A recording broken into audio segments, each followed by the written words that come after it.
as you may have remembered near the beginning of the video, one of the artists I wanted to put on this list was Phil Collins, and I didn't because it just didn't quite make the cut. But I am going to put Genesis on the list. And before all you Peter Gabriel fans come on and, you know, hope that I'm going to put a Peter Gabriel Generation album on, no, frankly, Peter Gabriel Genesis is, sorry, it's just not very good. It's more interesting than it's enjoyable. So, but I'm also not going to put Invisible Touch on there either. I'm going to put We Can't Dance, which I think is the closest the band ever came to finding their middle ground. It's definitely got a mainstream sound, but it's still a concept album that tells a story and goes through emotions and stuff. So they kind of found that balance at least once. They just didn't keep it going for some reason. So that one's my favorite. That's definitely the one to start with, folks. Yeah. Right. Right. Yeah. What's on that album? We Can't Dance, Jesus He Loves Me, Driving the Spike. Now, this is a hard one for me, because even on, I've talked about it online, how I actually decried it compared to its predecessor. And this is, the way to put it is, this is for Def Leppard. And I've always said to myself, talk to others I know, and on the internet and that Pyromania is better than Hysteria.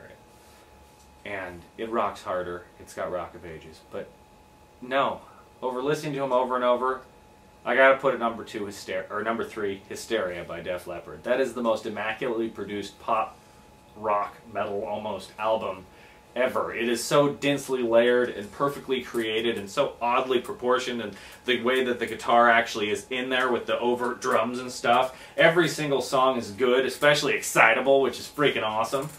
And I just couldn't deny it after a while. It just hit me. It was like, wow, this is amazing. The first time I heard Hysteria, and I think I got through, like, I think halfway through the 3rd track, one thought came to mind. This is stupid. I just was thinking, this is stupid that I did not discover this record so much sooner, because you're absolutely right. Well, we're getting to the top 2. At number 2, I've got Abbey Road by the Beatles. Now, I had to put one of them on there, and it's not number 1. And I had so much difficulty picking one. I mean, I have a personal connection to Rubber Soul, which was the first Beatles record I got. That's a good one. And then like A Hard Day's Night, which, you know, I know Beatles fans, some of them complain it's not the deep stuff, but it's so darn fun. Oh, yeah.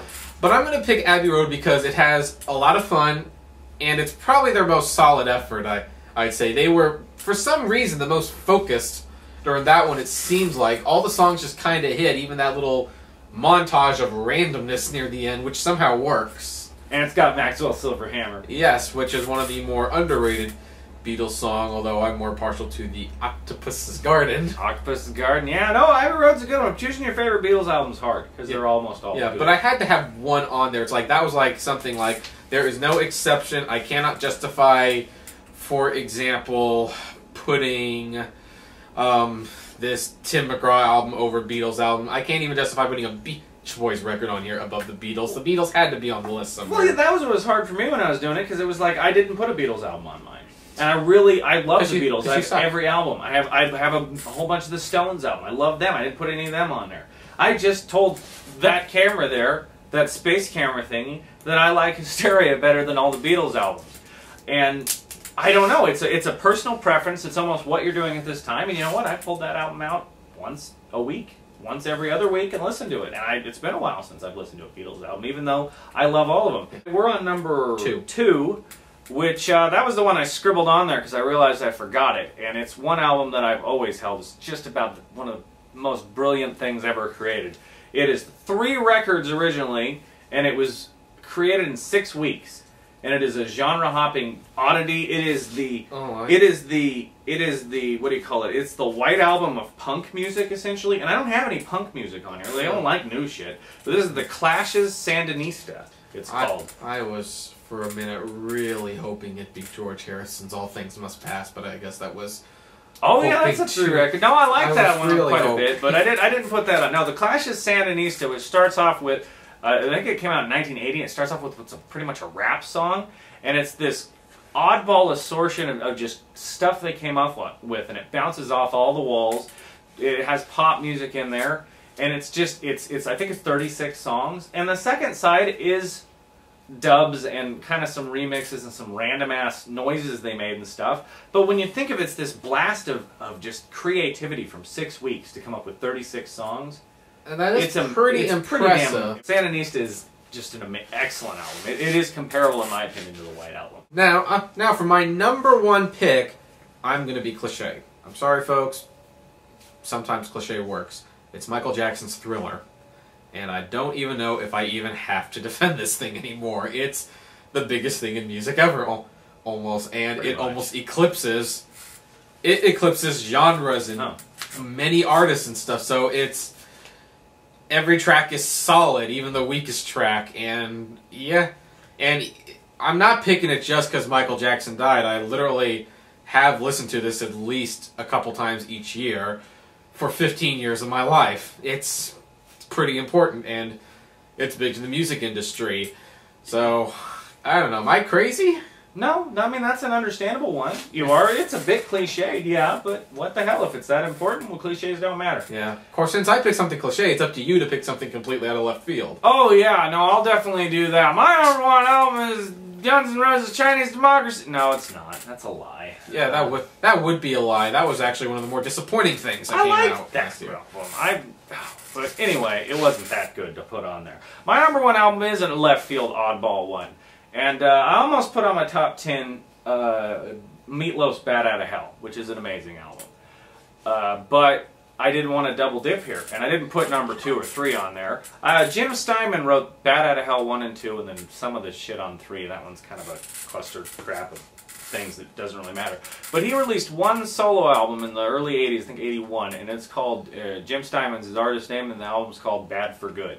And Meatloaf has covered most of the album except 2 songs, I think. But it is just this pop epic that's totally 80s out, with half the E Street Band playing behind him as the musicians. And I think it's better than Bat Outta Hell. I mean, Jim Steinman is not much of a singer. He can't sing as well as Meatloaf, which is kind of an odd compliment, or an odd backhand, because Meatloaf really can't sing. He can just emote.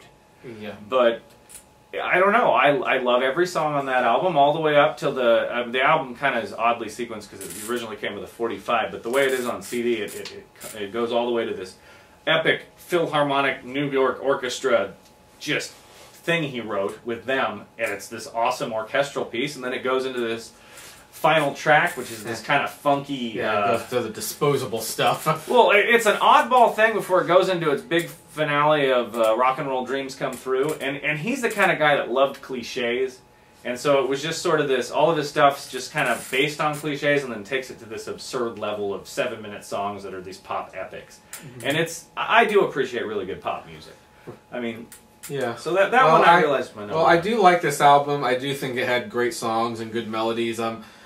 That is the only thing that does hold it back, ironically, is that he isn't much of a singer, and it would have been nice if he could have gotten a real artist to sing these songs. Then it would have probably made my list. It might even be more popular than it is today. Yeah, well, but the fact that he's singing it, and the fact that did he have any other solo efforts that were wildly successful? No, and this wasn't necessarily wildly successful. This was originally supposed to be Bat Outta Hell 2. It was supposed to be the follow-up with Meatloaf, but he ruined his voice or something and couldn't do it, so he released it as his own album. Yeah, well, also didn't Meatloaf not want to do it, and he just liked it so much he had to get it out there? I don't know exactly. I just know that Meatloaf couldn't do it. That was the thing. He hurt his voice, and it shows. If you listen to the later Bat Outta Hell or later Meatloaf, he doesn't sound the same as he does in 1977. Right. And that's just how it is. It's an oddity. It's out of print on CD. I found it on vinyl, or you found it on vinyl actually for me.